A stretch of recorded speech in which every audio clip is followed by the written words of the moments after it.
Hello, everyone, and welcome to the Facerollin review of Chroma Squad. Woo! Yay! Chroma Squad Chroma Squad. is a It's actually game. really fun. It's pixely. It has pixel art. It's an indie game. That's all you need to know. Uh, it's a grid-based tactical combat game.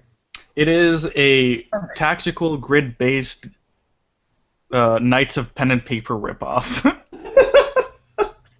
I don't know about that. I don't think that. It is in no way a Knights of Pen and Paper ripoff. But it is treading on very thin intellectual property rights. Yes, yeah. To the point of being banned in the countries that it's basing it off of. Really? Yeah, it's banned in like a lot of Asian countries. Wow. Um, so Chroma Squad is a game where you play a studio, like a startup studio, like TV studio, for a Power Rangers Mm-hmm. type TV show or Super Sentai, whatever you Yep. wanna call it. Which is actually kind of funny. I saw an interview with the creator, and the interviewer kept calling it like, oh yeah, so it's like Power Rangers and stuff. And they're like, well, we're actually basing it on like, Super Sentai and like the original Japanese shows. And then in the very first line in the Steam description, they're comparing themselves to Power Rangers. Oh no. I mean, that is the more recognizable thing, right? Like Super Sentai is not a thing that people are going to pick up on right away Yeah. if you say it. Anyway, Power Rangers, though, you get that one. Yeah. So you play as the studio, and in between filming episodes, which is where you play the like XCOM-ish, Mm-hmm. Final Fantasy Tactics-ish, grid-based fighting, turn-based game. It's where you buy, like you craft your robot out of like duct tape and silly putty, as well as buy fake weapons from like toy stores. You answer fan emails, and You get tweets at the end of every episode. you get tweets at the end of every episode. You gain fans by following orders from the director. If he says do 3 flips, you do those 3 flips. Because more fans means more money. Yep. And if you get 0 fans, your show is canceled and you lose the game. Mhm. Oh no. Yep. And you actually lose fans when you fail a stage also. Oh. Yeah. So when you fail a stage, it'll like penalize you like 10 or 20 like audience members. It's a pretty small amount, but repeated failures can get you in trouble. Yeah. So there's 2 storylines basically going on in the game. There's a storyline within the TV show, and then the storyline of your studio. That's basically as far as I got. I played 40 minutes of the game. Oh man, but it was so much fun. Like It was a lot of fun. eventually it Oh, okay, so Trevor, you played through the entire game, right? I did. So It took me about I would say around 7 hours to beat the whole thing. Jesus. it seems like that while they were shooting, they were starting to actually fight real monsters. Like this duality Yeah, started. it's kind Well, I of- mean, it's like a spoiler in the first like 40 minutes. So I Yeah. mean, like, That is definitely part of the plot of the game, is that eventually sort of like the fantasy and the reality start to merge. that's so cool. It's really clever. Like I don't want to talk too much about that because that factors in really heavily to like there was a halfway point in the game where it basically just announces to you like, hey, the shit's getting real now, and like the fantasy stuff is over, and like the stakes get raised to a pretty absurd degree. Yeah, like the game is really cool. I really enjoyed being able to name everything. And like at Yeah. first I did everything as a joke, and I actually started to get really attached to my stupid joke names. Like I named my studio Bandurai Ltd. The squad name was Team Stereotype. The way that they transformed is they would shout, "Stay in school, drugs are lame." their mecha was called the Straight Edge, and they summoned it. They summoned it by shouting, "Just say no." And then their finishing move was called Recycle, Reduce, Reuse, which is a thing that paid off in dividends because one of the very first fights you have is against a guy who's just a cardboard box. And they used that move, and then he says, "No, it's a cardboard box with boxing gloves called Boxing Box." Called Boxing Box. And so I used their finishing move on him, and then he said, "Looks like I've been recycled," and that was excellent. And also a thing that I learned, which the game does not tell you, is there is actually a second finishing move. So the way it works is for finishing moves.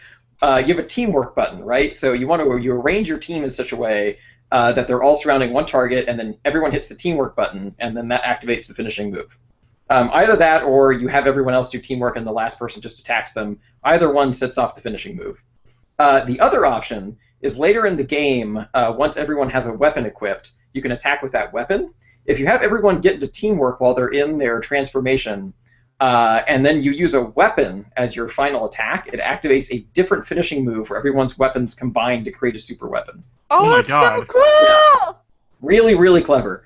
And one other thing I wanted to share was my team names, because once you have hired your actors, you get to name the characters. So my assist was named Hottie Popularoso. My techie was named Aggie Brain Nerd.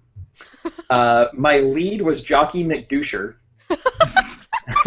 My assault was Gothica Francine.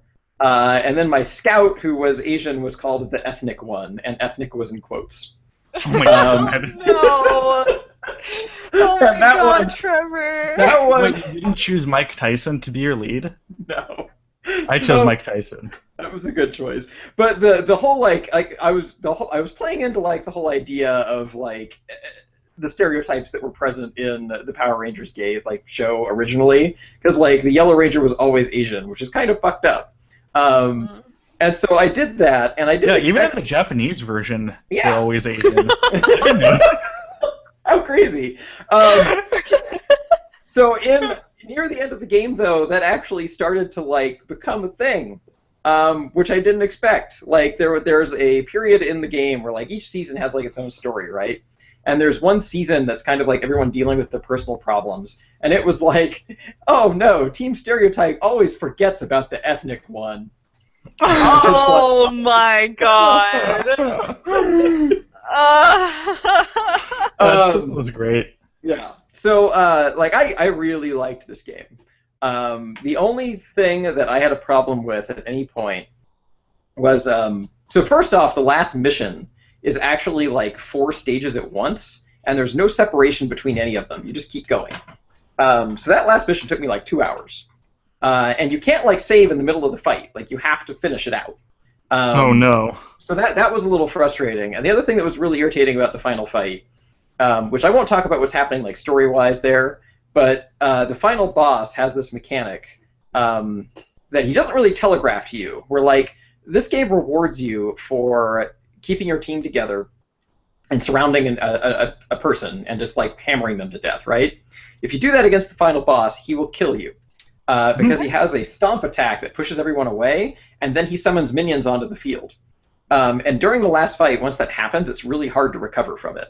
And the game does not make any mention or telegraph to you that you shouldn't do that. So I feel like it's kind of a cheap way. Like everyone who does that fight is probably going to die to that boss at least once, unless they know that going into it, that you're not supposed to surround him. I think that part's a little messed up. I wouldn't mind so much if there was some sort of telegraph or some sort of warning that is going to happen, but the fact that there isn't just kind of makes it feel kind of cheap when you get killed. But other than that, like I know this game is it in early access or considered in early access? Nope, I'm pretty sure it's released. Oh, okay. Yeah, I was gonna say like this game is definitely it's awesome. Like it's really really cool. At no point did I kept my momentum up the whole time. And the other thing that really impressed me, and I don't know if you guys got this far, you might not have, but there is a point in the game where like the story and the mechanics in the battles start to merge in a way that's really clever. Like, there's a storyline where you bring in like a new director, and this new director has a really close relationship with your lead actor. And so that starts to reflect itself in the game because all of the director's things will say stuff like, make sure the lead gets the finishing hit, or like, make sure the lead gets to kill like 4 minions. And so eventually the characters start to complain about it. And they'll be like, why are all the director's actions about you? This is fucking stupid. I hate you. And it was like this really clever merging of like the mechanics in the game where you're meeting the director's goals with the characters being frustrated that he's always like in charge of everything. Yep. That's really cool. Yeah. Because it's true in like Power Rangers too. Like the lead got everything. Or I guess in the first season it was Tommy that got everything. Yeah. He Yeah, got that's the true. girl, he got the cool other mech. He got to do everything. It's true. Did you guys encounter the mech fights? No, No, not I yet. didn't get that far. Okay. So the mech fights are one other thing that was really frustrating for me at first until I figured them out. But once you get to the mech fights, the way they work is you go into like a side by side. You have one mech on the left, one mech on the right, or monster on the right, depending on what you're fighting. And then you have abilities. You can have tons of abilities on your bottom like bar. When you start, you only have like 3. You have a basic attack, you have a defense, and then you have special abilities, and those are determined by which parts you build and equip on your ship. And so that part I thought was really cool because it allows you to customize a robot. Like you can have a super offensive robot that just has like a laser beam in his chest and like missiles on his head and like a laser on his arm. But if you do that, your health pool tends to be really low and it's really easy to get killed. But the way that the mech fights work is once it's your turn, there's kind of like a momentum thing going on. When it's your turn, you punch. If you successfully get a hit, you can take another action. But your chance of hitting the next time is like lower, and it keeps getting lower and lower and lower until your next hit is almost guaranteed to miss. Oh, that's cool. So that part's a real bummer at first because when you start your round, your percentage will be like 95. And so there's already a 5% chance that you can miss. And then like you'll punch once, and sometimes you'll miss, even though you have like an 85% chance in the next one, which is really frustrating. But as you get further in the game, you get the ability to adjust that. Because you can you can create other parts for your robot that increase your hit percentage, and you can actually increase it above 100%. So you can land like 2 or 3 guaranteed hits, and then follow up with some sort of special attack. Oh, that's awesome. Yeah. So that was the thing that I was frustrated with at first, and then just kind of got better as the game went on, and I was able to figure out how to customize that robot better. Dude, I'm just impressed that they had mechas like fighting in this thing. Like, no. In all seriousness, like, I mean, on the surface, this seems like just a tactics Power Rangers thing, but yeah. It seems like they put a lot of thought into it, and it really does like show through. Yeah. Which I think that is really nice about this game. Yeah. The only thing I can think of, and this isn't even like a criticism so much as is a thing I wish that there was more of in the game, is I wish that there was more use for the acrobatics feature. Because like as it functions, right, if you have someone use teamwork, your next character can like jump out of their hands to get a little bit further.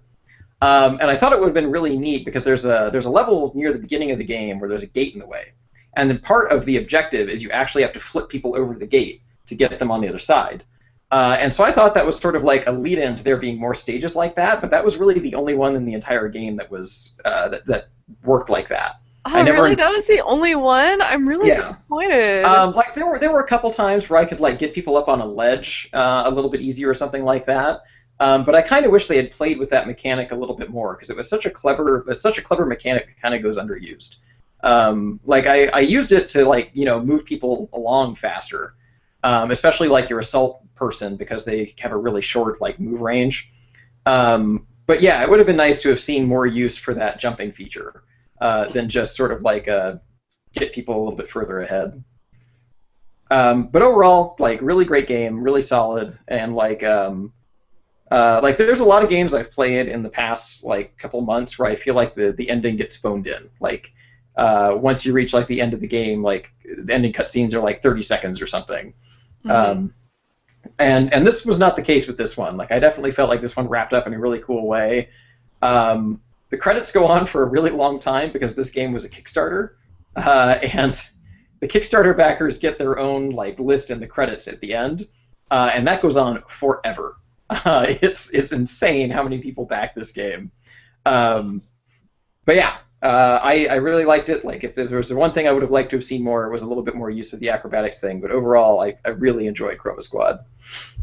Yeah, this is a game I feel like I would come back to. Like, I really enjoyed. Admittedly, I didn't really play too much of it, but this game had a lot of playability. And as someone who only ever like plays MMORPGs to a really unhealthy point, like, this is something that I would also like to play unhealthily as well. You say that, and you're like the lowest level person in our guild. It's true.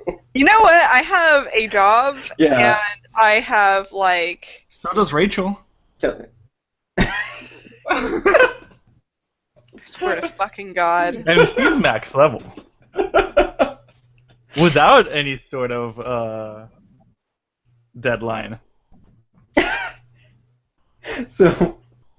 Okay, podcast is over. What? No. It's, Back of the box. No, apparently I thing. need to play more Final Fantasy XIV. I just don't have time for a podcast anymore. We'll go back to FF14 because I'm probably gonna play that after we're done here. But Yeah, I'm gonna go eat after this and then play Final Fantasy XIV. But first, yes.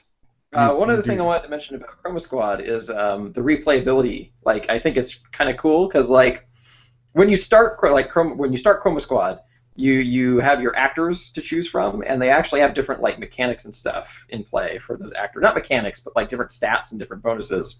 And I think that helps the replayability of the game because if I go through it again, which I tried to on hard but didn't get very far.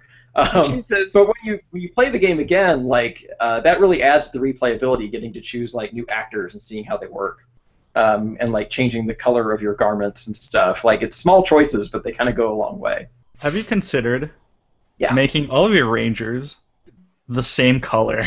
That would be amazing. I should do that. And it's great. The viewers because, would love it. Yeah. So the ending, like whenever you do the finishing move, which the game penalizes you for using it early, which is sometimes really irritating. Because sometimes it will, like, the game tries to kind of telegraph to you when you can use it, because it'll say like finish him, and then that's usually when you know it's safe. But later in the game, you actually go up against people that can weaken your character, and the game does not take that into account when putting up the little finish him thing. So watch out for that if you are playing Chroma Squad. Like, sometimes if it looks like you were going to finish him off, if one of your characters is weakened and it puts up that little finish him thing, you might want to wait for the next turn or try to hit him a little bit more. Can we just talk about how hard Chroma Squad is? Like, it's actually pretty fucking hard. It's like there's some challenge to it. Yeah, definitely. I mean, we both only played like the medium level, right? I played through on normal, yeah. And fuck. This game. Yeah, there were certain parts of the game where I definitely got stuck. Especially like some of the mech fights were really, really hard because I had neglected upgrading my mech. So those got to be really challenging. One cool thing about the mech fights is once your robot dies, you actually get a second life bar that is equal to your audience, like your total audience power so far. Oh, nice. So you actually get rewarded if you've been completing like all of the audience objectives and getting more fans. You're actually rewarded for that because you have more of a second health bar for your mech. Oh my god, that's like so cool. That's like Tinkerbell, like clapping for Tinkerbell and stuff. It is. Except for the mecha. There's a few spoilery things that I want to mention, but I'll wait until this podcast is over, and I'll tell you guys about them off air. Okay. Yeah. Are there any more things? I think that's everything I wanted to talk about. Yeah. Part was actually hard. Yeah. Really hard. So, back of the box quotes. Recycle, reduce, reuse. Just say no. Please don't sue us, Bandai. Chroma Squad made me more glad than I would otherwise have been that XCOM 2 was announced. That's a solid Capsworth box quote right there. Before we close out, I want to know, what did you guys name your teams? Oh shit, I don't remember. Here, let me get on Chroma Squad really quick. I believe. Team Dickfuck? Yeah, probably. Hold on, let me launch Chroma Squad. Literally every thing that could have been customized other than their names, which I just left it by their default because I was too lazy to come up with names, is a variation of Dick Fuck or Dong Smash. Oh my gosh. Pretty good. I base my character names off of their original, like, Power Ranger names. You nerd. Hold on. Come on. Come on, okay. Load game. Okay. Shit. Hold on. This is riveting. I know, sorry guys. It's definitely gonna be edited out. Okay. So so my team's name is called Copyright Infringement. Excellent. That's good. And their names are... Hold on, it's loading. It's loading, guys. Can we just talk about the loading screen? This loading screen is great. I really like how every single cutscene starts with like a film grain, like old VHS, like film grain, and it kind of goes and it's away. like warped around the sides too, isn't it? Yeah, it is. Yeah. And it kind of slowly fades and the cutscene starts. So the lead was called Bo Basin. Nice. The techie was called Men. Nice. The assist was called Bimberly. And, Bimberly. The scout was called Trinini, and I also made the yellow one Asian, and the black one is Don't Remember, because I don't remember his name. That's racist.